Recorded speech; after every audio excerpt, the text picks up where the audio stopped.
So, ito na yung Shopee account natin guys. Kung makita niyo yung, ayan, napasok na yung 1,060, ay 1,600 plus. So, yung nandito na option Maribank, click mo lang yan. And then, naka-connected na yan kasi yung Shopee account ko papuntang C-Bank account or Maribank.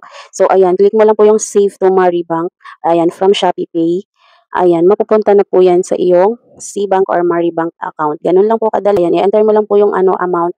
Ayan, kung magkano yung itatransfer mo. And then, click Next.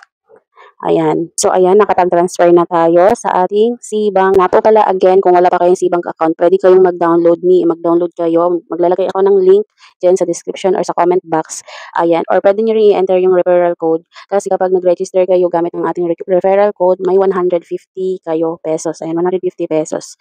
But make sure na kapag nag-download kayo at nag-register, ayan, na-approve kayo, make sure na mag-deposit ng 1K. Kasi, ayan, i-keep it for 3 days. Ayan, saka nyo lang marireceive yung 150 pesos. Sayang din po yun kasi marami tayong mga pa-cashback and then marami tayong pwedeng pagkakitaan dito sa C-Bank account or Maribank. So, ayun lang. Kung may mga question kayo, comment lang kayo dyan sa ating comment section.